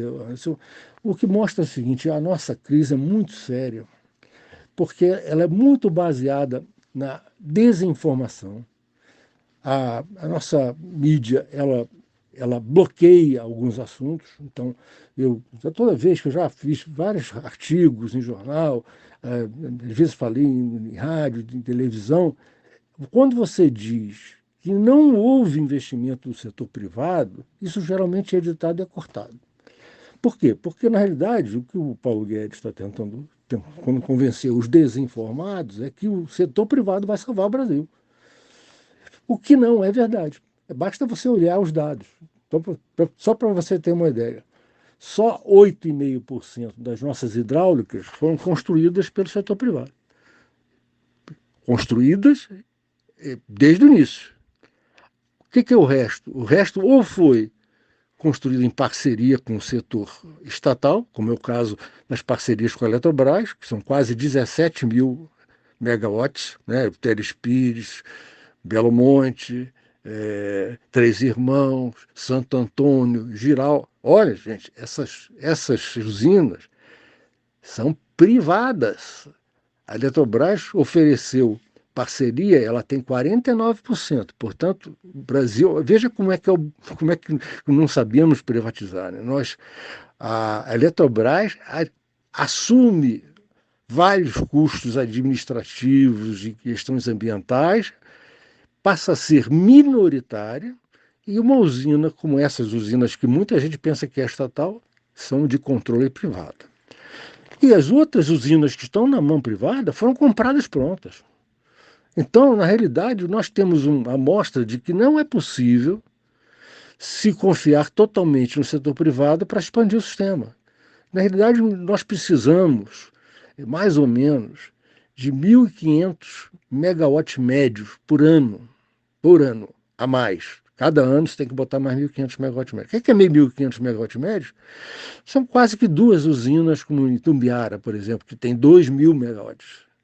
Então, você tem que botar 2 usinas novas ou vários parques eólicos para você atender o crescimento do consumo. Mesmo agora, com essa crise, você está com a carga crescendo. Então, não está crescendo como antes, mas está crescendo. Então, nós temos que quebrar essa barreira e explicar que, na realidade, o Brasil não pode ser o bicho estranho do mundo. Nenhum país de base hidrelétrica, Canadá, China, Noruega, Rússia, Suécia, Índia, privatizou suas empresas públicas. Ninguém de sã consciência acha que é um bom negócio você privatizar usinas que dependem de lagos, rios, elas podem fazer outros usos da água, né? Isso são questões públicas. O setor privado não vai querer fazer isso. Ele nunca vai querer, sozinho, sem ajuda do Estado, enfrentar a construção de uma usina hidrelétrica pelo impacto que ela causa numa região. Infelizmente, nossa crise é profunda. A sociedade está super mal informada e incapaz de decidir quais são os caminhos que a gente vai tomar. Roberto D'Araújo, mais uma vez, muito obrigado por você conversar aqui conosco no programa. Eu quero te desejar um ótimo dia de trabalho e te deixar também meu forte abraço. Anderson, obrigado pela oportunidade. Eu espero que ter esclarecido algumas dúvidas aí que muitas pessoas têm. Conversamos aqui com o engenheiro eletricista e diretor do Instituto Ilumina, Roberto D'Araújo. Vamos agora a um novo intervalo. Voltaremos daqui a pouquinho. Voltamos a apresentar Faixa Livre. Estamos de volta, ouvintes, e agora eu cumprimento o professor do Bacharelado de Relações Internacionais da Universidade Federal do ABC e integrante do Diretório Nacional do Partido dos Trabalhadores, Walter Pomar. Walter Pomar, bom dia. Bom dia, Anderson. Bom dia a todos e a todas que estão acompanhando aqui essa nossa entrevista. Walter, muito obrigado por você estar aqui dialogando conosco no Faixa Livre. Walter, essa semana nós completamos 5 anos de um dos episódios mais vergonhosos e atentatórios da história da nossa democracia burguesa, que é o impeachment da ex-presidente Dilma Rousseff. Em 31 de agosto de 2016, nós assistimos à conclusão daquele espetáculo armado por um conluio entre a mídia dominante, setores expressivos do grande empresariado, o legislativo, o judiciário. A petista foi acusada de cometer crime de responsabilidade pela prática das chamadas pedaladas fiscais, que consistem no atraso do repasse de verbas do orçamento do governo para bancos públicos que realizam pagamentos de programas sociais, neste caso do Plano Safra, e pela edição de decretos de abertura de crédito suplementar sem a autorização do Congresso. Como é que vocês do Partido dos Trabalhadores enxergam hoje, 5 anos depois, aquele processo de impeachment golpista que derrubou a presidente Dilma Rousseff, Walter? Veja, Anderson, dia 31 de agosto foi o desfecho de um golpe de Estado. Não foi um impeachment. Um problema é que a maioria da esquerda brasileira demorou para perceber que o que estava ocorrendo era um golpe. E mesmo depois que percebeu, a maioria da esquerda brasileira continuou a agir diante daquele golpe como se estivesse diante de uma disputa normal, legítima. O resultado final só não foi pior porque houve mobilização popular e porque a atitude da presidenta Dilma, naquela reta final, no Senado e no discurso que ela fez no dia 31 de agosto, a atitude dela contribuiu para que nós caíssemos de pé e tivéssemos condições de resistir e lutar para vencer de novo. O discurso da presidenta Dilma merece ser lido, não apenas pelo conteúdo, pela mensagem de dignidade, de indignação, pela clareza, mas também pelo que ela revela acerca das atitudes que nós tomamos e que de alguma maneira contribuíram para o desfecho. Ela diz no discurso, abre aspas, causa espanto que a maior ação contra a corrupção de nossa história propiciada por ações desenvolvidas e leis criadas a partir de 2003 e aprofundadas em meu governo, leve justamente ao poder um grupo de corruptos investigados. Fecha aspas. Isso que eu acabei de ler, que ela falou no discurso do 31 de agosto, é de fato espantoso. Mas o que deve nos espantar não é que eles tenham agido assim. O que deve nos espantar é que nós tenhamos esquecido uma das lições da história recente do país, acerca de como a luta contra a corrupção é manipulada pela direita contra os setores progressistas. Foi assim com Vargas, com Juscelino, com Goulart, é assim com Lula e Dilma.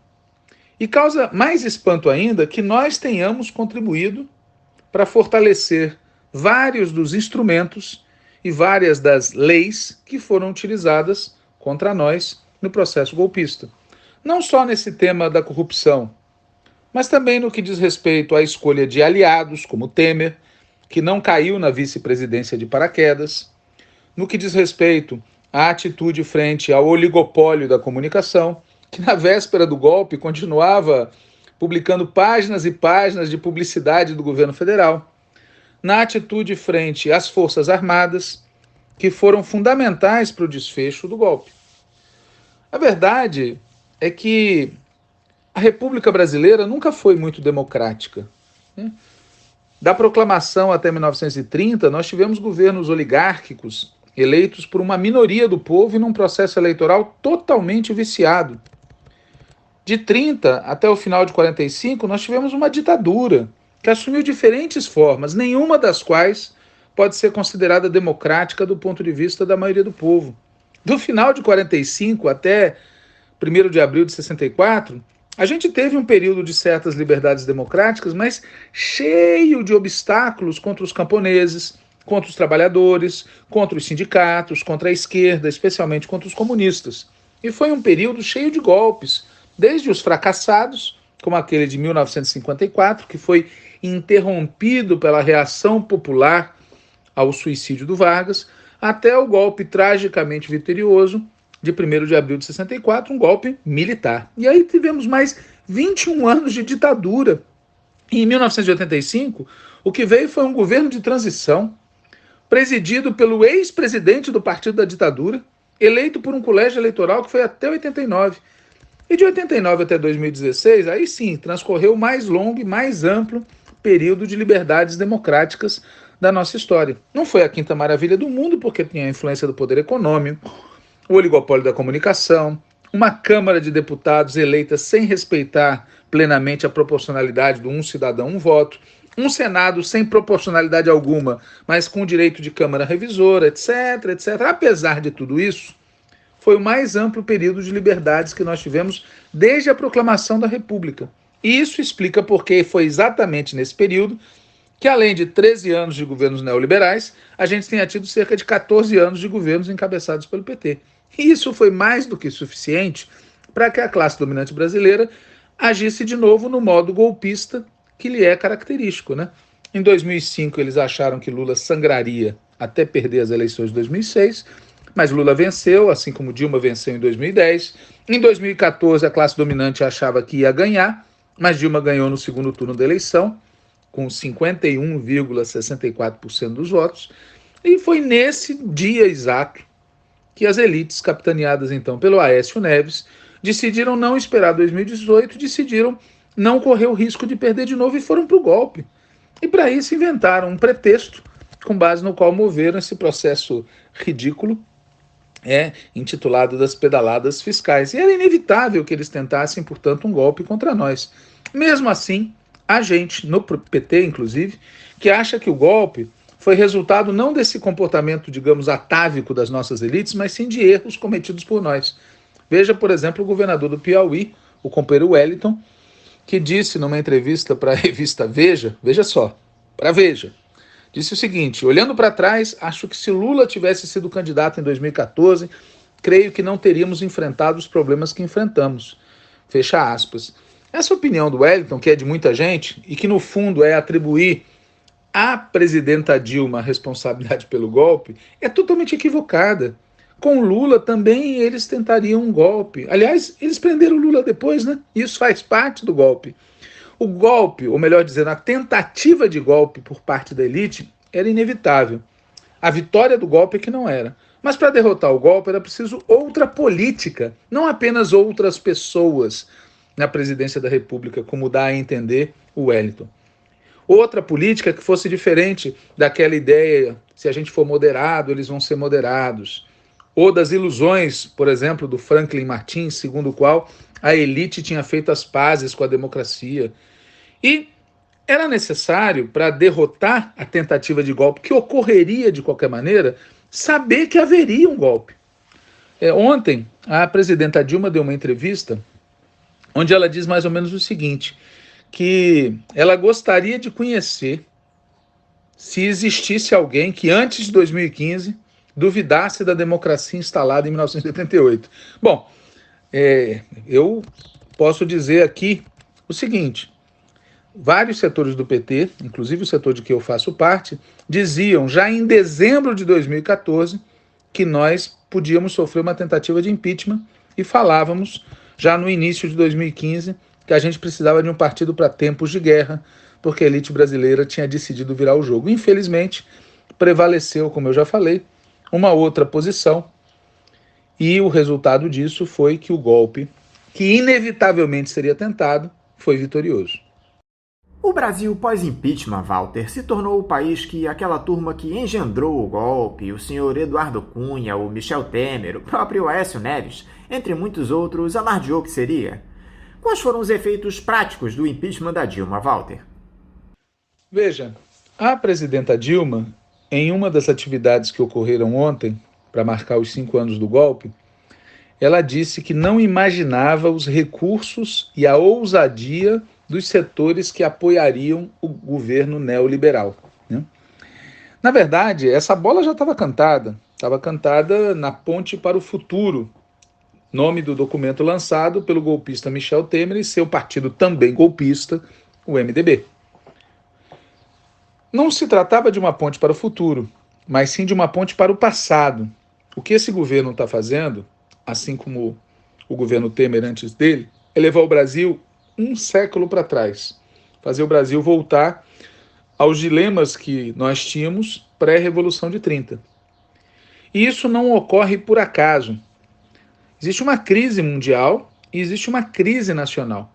E nesse ambiente, a classe dominante brasileira, o grande empresariado capitalista, aposta em participar da divisão mundial do trabalho e em manter suas taxas de lucro, afirmando uma vocação agrária do país, uma vocação primária exportadora e uma vocação para ser estufa da especulação financeira. Essa é a aposta dos caras, né? E é isso que nos faz voltar um século no passado. Se você olhar hoje, o Brasil é um país primário exportador, vegetal, animal e mineral. E por conta disso, é não só desnecessário, mas é inclusive impossível manter direitos sociais para o conjunto da população brasileira, garantir emprego para o conjunto da população brasileira, garantir aposentadoria para o conjunto da população brasileira, garantir educação e saúde para o conjunto da população brasileira. É desnecessário, porque para as elites não faz sentido isso, e é impossível, porque só uma nação industrializada consegue garantir isso para o conjunto da população. E, portanto, essa vocação primária exportadora faz com que os direitos sociais sejam extirpados. E óbvio que isso gera tensões sociais, tensões políticas, e por conta disso, as liberdades democráticas têm que ser estranguladas. E o resultado disso tudo é que o desenvolvimento do país é manietado. Um país que tem um imenso potencial não se desenvolve, não desenvolve esse potencial porque não interessa à classe dominante. E é claro, claríssimo, que isso nos leva a uma postura subordinada no mundo.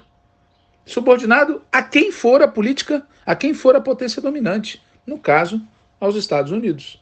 Portanto, os efeitos práticos do impeachment da Dilma e do golpe continuado que começou e que segue até hoje é de fazer o Brasil voltar ao passado, se tornar um país submisso internacionalmente, sem direitos sociais, sem liberdades democráticas e sem desenvolvimento. Portanto, um país que precisa de uma nova independência e de uma nova Revolução de 30, só que dessa vez uma revolução popular, porque a classe dominante, nenhum dos seus setores é capaz de conceber e dirigir um outro caminho para o país. Você acredita que o Jair Bolsonaro é produto desse processo de criminalização da política que foi colocado a partir do advento da Operação Lava Jato, Walter, que levou tanto ao afastamento da Dilma como à prisão do ex-presidente Lula? Por que se acreditou que a antipolítica seria capaz de resolver os problemas que há na institucionalidade, Walter? Veja, eu não acho que o Jair Bolsonaro seja produto desse processo de criminalização da política estimulado pela Operação Lava Jato. Eu não acho que o Jair Bolsonaro é um filhote da Lava Jato. Eu acho que ele é um filhote da ditadura, um quadro do Partido Militar, que ademais foi deputado por muito tempo, portanto, integrante de uma das instituições da democracia burguesa no Brasil. Ele não é produto da criminalização da política.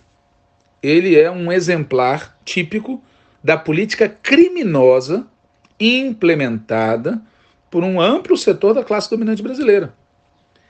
A questão é, por que um cidadão com esse pedigree faz um discurso antipolítica? Bom, o motivo é o mesmo que leva a extrema-direita, em momentos de crise, a fazer esse tipo de discurso antipolítica nos mais diferentes países do mundo.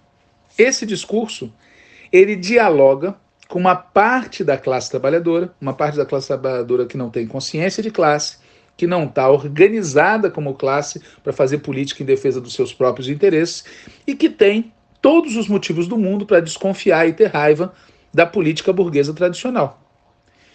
E, ao mesmo tempo, esse discurso antipolítica dialoga com o medo que um setor dos chamados setores médios e uma parte imensa da classe capitalista, o medo que essa turma tem das liberdades democráticas. Porque, como disse um antigo figurão da política brasileira, é muito perigoso viver num país onde todo mundo tem título eleitor e nem todo mundo tem carteira profissional. Então, o discurso antipolítica, ele é um discurso muito funcional nesse ambiente. E ele não só é funcional, como ele também brota, digamos assim, quase que espontaneamente, legitimamente, digamos assim, de personagens como esse cavernícola que ora nos preside. Agora, ele é um filhote da ditadura e um exemplar da política criminosa que é, insisto, da classe dominante ou de uma parte substancial dela, não apenas da pessoa do Bolsonaro. Agora, esse diagnóstico de que o PT virou bode expiatório no nosso país, que a corrupção que existe na política teria sido inaugurada pelo Partido dos Trabalhadores, ainda hoje é válido, Walter? Por que se puniu com tanto rigor apenas os episódios de eventuais desvios de verbas públicas praticados por determinadas figuras nos governos Lula e Dilma e se deixou impune, por exemplo, o escândalo do Banestado durante a gestão de Fernando Henrique Cardoso? Seria a culpa desse caráter de classe que há nas nossas instituições? Veja, Anderson, a corrupção é algo sistêmico no capitalismo. Vide no caso do Brasil, as reuniões do Copom, a definição da taxa Selic, os processos de privatização, a sonegação de impostos, o endividamento público. A corrupção é algo sistêmico. E o beneficiário dessa corrupção sistêmica são as grandes empresas capitalistas, é o sistema como um todo. Não os corruptos pessoa física, não importando quem sejam. Obviamente, a corrupção gera repulsa no povo. E como a maior parte da população não vê a corrupção sistêmica, vê apenas a ponta do iceberg, que são os indivíduos corruptos, acaba que o combate à corrupção pode ser usado como um instrumento político sem que isso afete a natureza sistêmica da corrupção. E, de fato, a luta contra a corrupção virou um argumento político que é usado por todos contra todos no Brasil. Mas especialmente pela direita contra a esquerda, contra os setores progressistas, como eu já falei antes. O curioso é que nos anos 90, como parte da luta contra o governo Collor, uma parte da esquerda enfatizou o tema unilateralmente. Então, o problema não era o neoliberalismo, o problema era a luta contra a corrupção, o problema era a ética na política. Mais ou menos como hoje, o problema é o bolsonarismo, não o neoliberalismo. Se desvincula dois elementos que não são desvinculáveis, como aliás se viu no governo Fernando Henrique, onde os casos de corrupção foram imensos.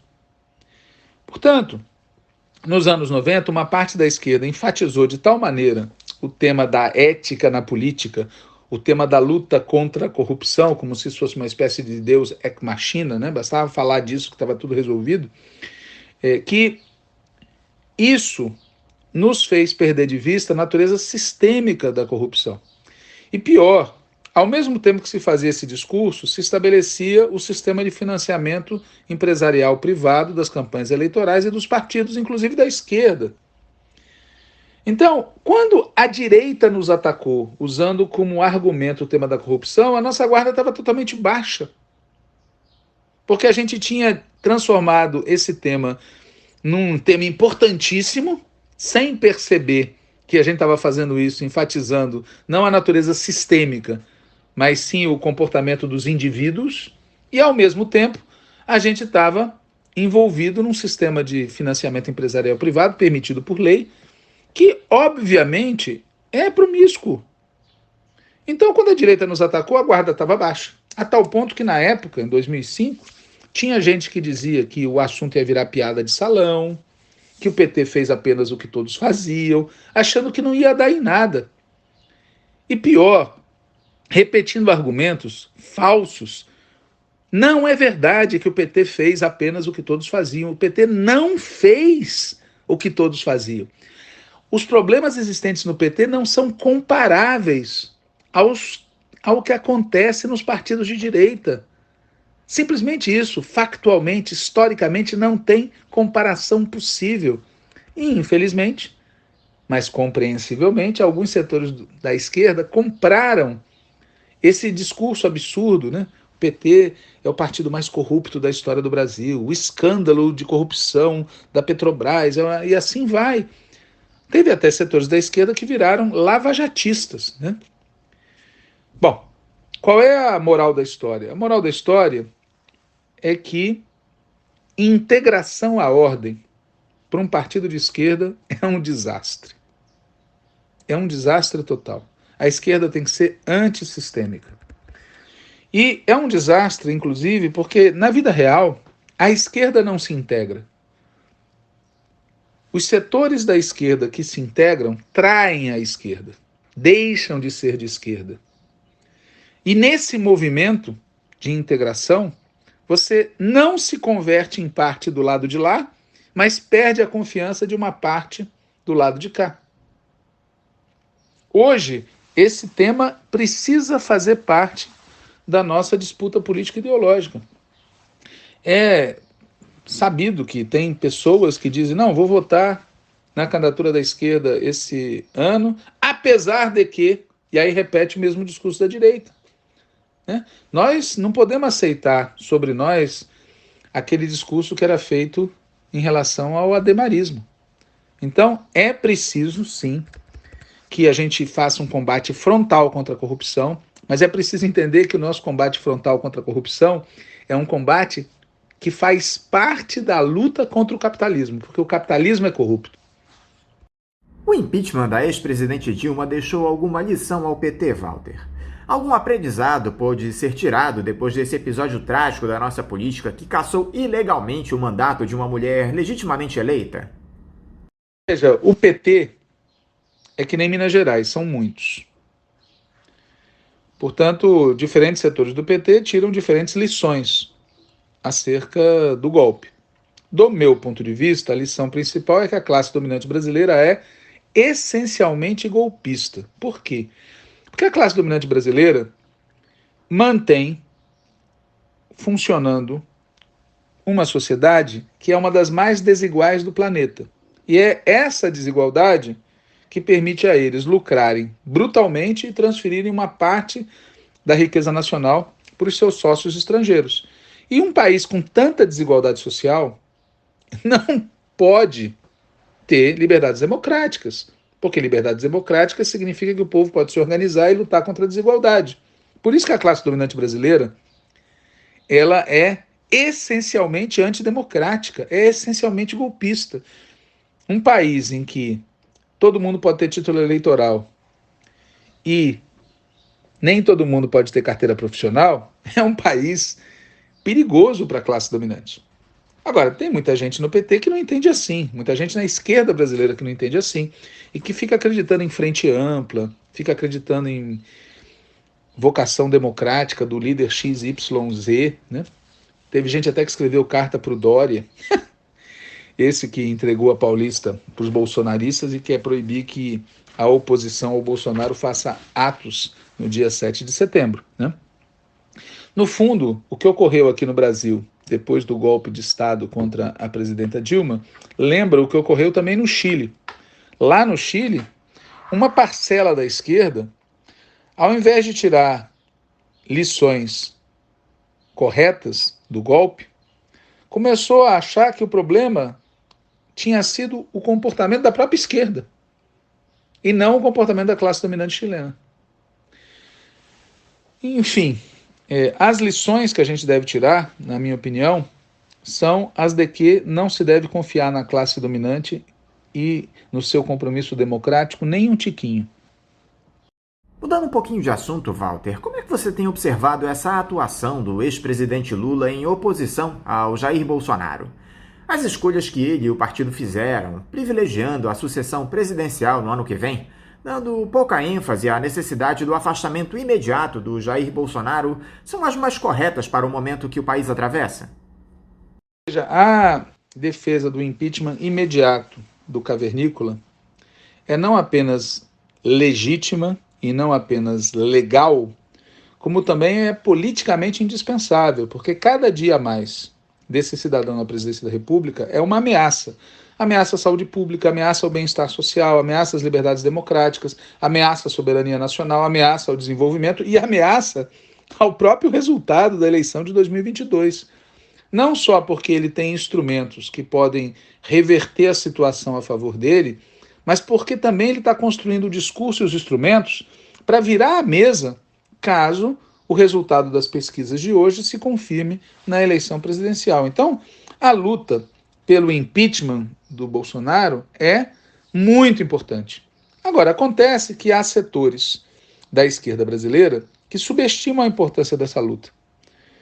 Acham que não é possível conseguir o impeachment, então, e acham que o melhor momento para impor uma derrota ao Bolsonaro é em 2022. Agora, antes de 2022, tem 2021. Pode ser que a gente não consiga fazer um impeachment, mas lutar pelo impeachment é muito importante. Faz parte do enfrentamento aqui e agora do cavernícola. Faz parte do enfrentamento necessário para privá-lo dos meios para efetivar um golpe ou para tentar reverter a situação eleitoral a favor dele. E, além do mais, é uma luta correta de ser travada.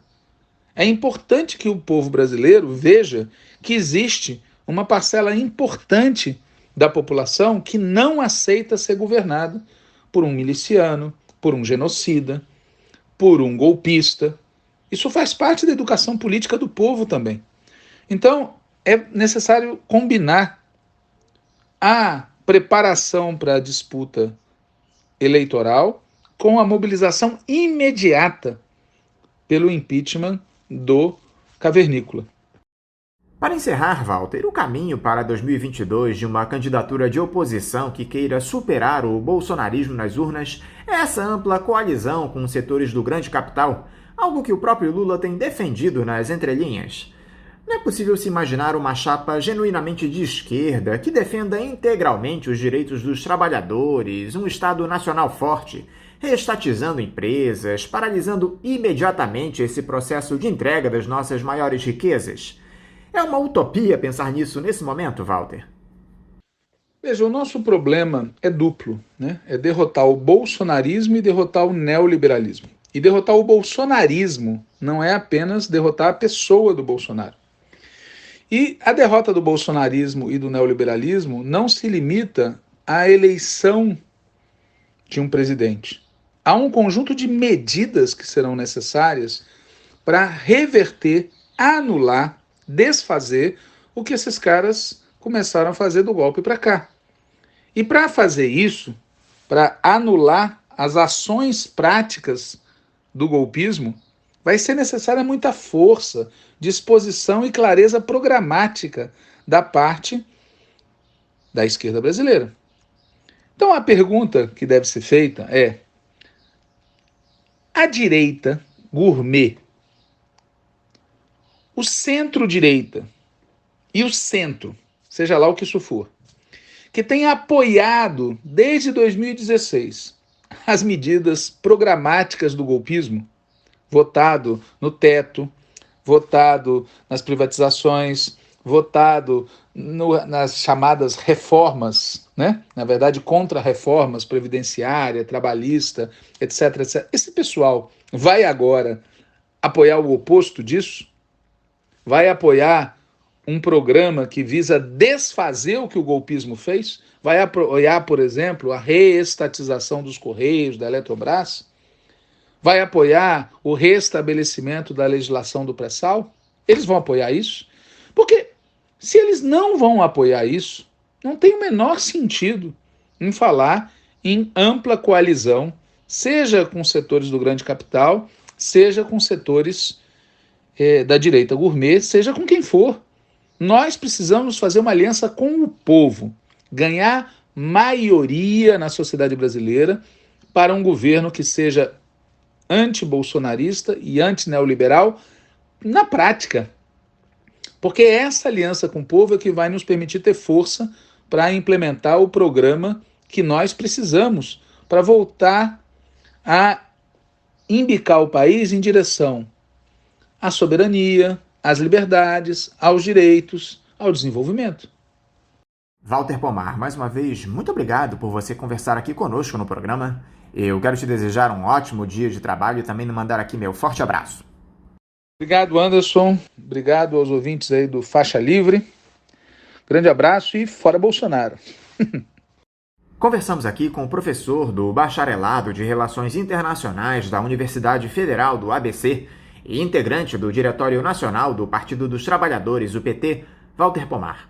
E vamos encerrando a edição de hoje do Faixa Livre, convidando todos vocês para amanhã, a partir das 8 da manhã, estarem novamente aqui ligadinhos na Rádio Bandeirantes 1360 AM para mais uma edição do nosso programa.